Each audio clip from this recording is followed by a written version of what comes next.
How can I get my point across in a roundabout way? This gun in my hand.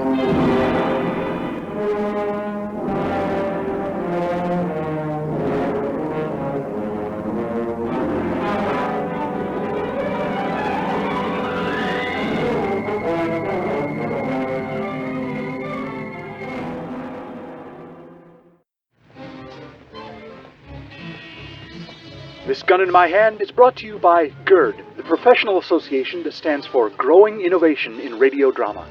Tired of cowboy shows, small-town soap operas, and spooky detectives? We are too. That's why we're introducing new ideas, fresh concepts, unexpected sounds. If you hear something strange or shocking in this radio program, we hope you'll give it a chance. You might find you like it. Gird your loins for growing innovation in radio drama. Here comes something new right now. Are you prepared?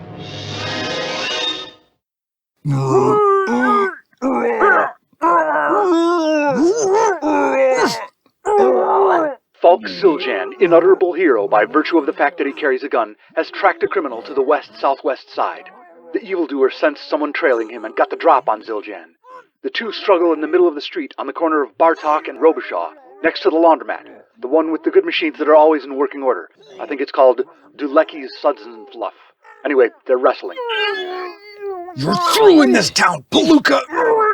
Think you're hot stuff? You got nothing can stop me, Zildjian! I've got... Say, mister, why are you playing with my daddy? Not right now, Maria. Is Mr. Zildjian gonna come to our house? No, Maria. I wasn't planning on inviting him. Why? I thought you were playing games. No. Like when you and Mommy play games when you shut your bedroom door. I'm sorry, little girl, but I have to stop your father from committing crimes. What is it you think I done, Zildjian? It's mostly circumstantial at this point, but I saw you duck out of Lou's Diner where known hoodlums congregate. You shook hands with Junior, right-hand man to the queenpin of crime. Then you swiped a newspaper while the newsie was distracted, and you strolled here to the west-southwest side, the seediest neighborhood in Parabellum City. Seedier than Heck's Pantry? Maybe they're tied, I don't know.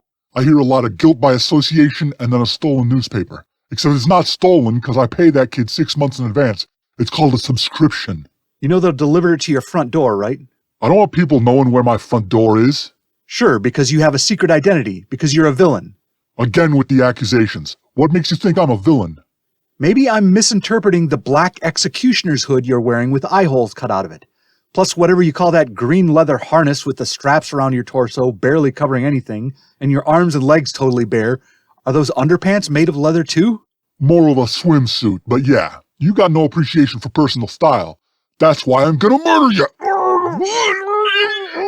Give it your best shot! I will! Good! Just watch me! You're a lot of talk! Ow! Get off my foot, damn it! Hey now, wait a minute, Zildjian. All this criminal versus crime fighter stuff is just business. But you start using that kind of language in front of my little girl, then it becomes personal. What language? You said the D word. I apologize. I was carried away in the heat of the... Oof. Sucker! The way you dress, you're gonna be real popular with the other fellas in jail. How could you say something like that? What? First you're trying to make me ashamed for dressing how I want. It's none of your business. I ain't hurting nobody. You were trying to tear my head off. That's neither here nor there. You're a prude, Zildjian. And on top of that, you're saying I'm gonna get assaulted in a non-consensual-like situation in jail as some kind of threat? You endorse that happening? How does that make you feel, being part of a system where incarcerated individuals are allowed to beat up or violate each other as a kind of secondary punishment? I didn't mean... You're right. I don't feel good about that. Then why'd you say it? I don't know. It's just something to say. Yeah, well, maybe be more careful what you say. Little pitchers have big ears. What's that mean?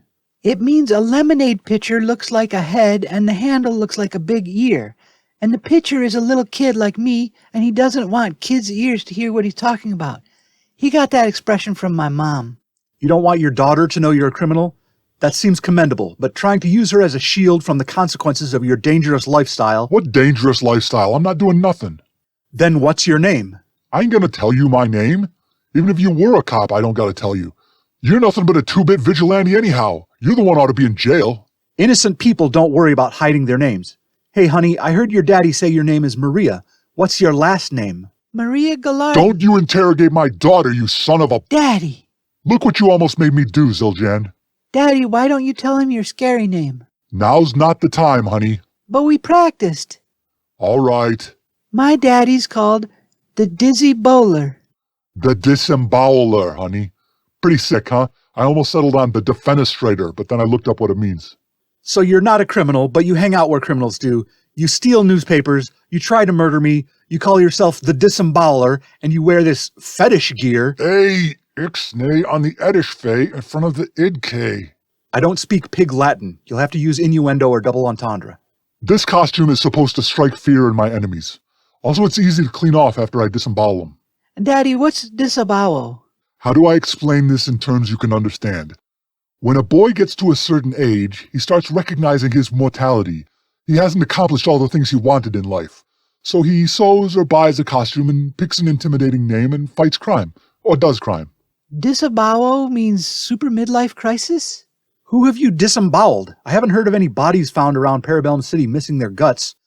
Either you're new in town or you're hiding the bodies. Possibly dissolving them in acid? Come on, man. Can you avoid talking about gruesome details in front of my daughter? What kind of creep are you? Sorry, I'm not as experienced at speaking delicately as the disemboweler is. Anyway, I haven't really fulfilled my villain name. It's aspirational at this point. I don't see anywhere in the straps of your costume where you could conceal a blade. How do you plan to fulfill your villain name? With my bare hands. You're going to rip through someone's... The kid. Unless you drank a chemical formula that gives you super strength, I don't see how you're going to, access someone's bowels. No, I'm pretty sure I can do it if I get a grip. I think you'd need a really sharp knife or a sword. You know what? I don't want to talk you into carrying weapons. Let's just pretend you'll be able to tear... Hey! I was going to say tear a phone book in half. You don't think I can do it? I don't. Take your shirt off. What? I'm not... Take your shirt off and I'll show you. Once I get my hands on skin, it's a simple matter of... I'm not going to undress in the street. First you yell at me for describing brutal acts in front of your daughter. Now you want to demonstrate it in front of her? I said, take your shirt off! Get off me!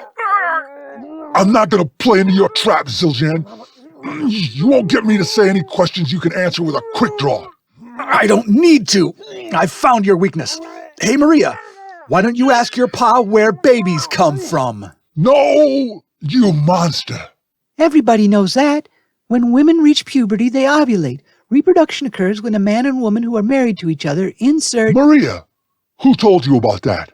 Mommy did. She said people have problems because their parents are too shy to tell them the truth about it. Some people don't even know till they're all grown up, like Mr. Zildjian, apparently. And then he has to ask a little girl about it. Should I flash him now, Daddy? What? Yes, darling, but it's called a flashbang. No. We got away, Daddy, 'cause I flashbanged him. That doesn't sound good either. How about you stunned him? Yes, I stunt him.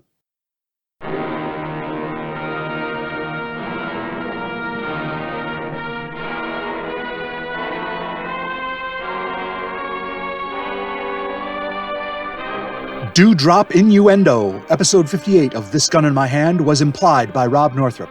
This episode and all others are available on YouTube with automatically generated closed captions of dialogue. Visit thisguninmyhand.blogspot.com for credits, show notes, information on how to subscribe, and to buy my books, such as Little Heist in the Big Woods and Other Revisionist Atrocities. What happens when a mommy and daddy really love each other? This gun in my hand.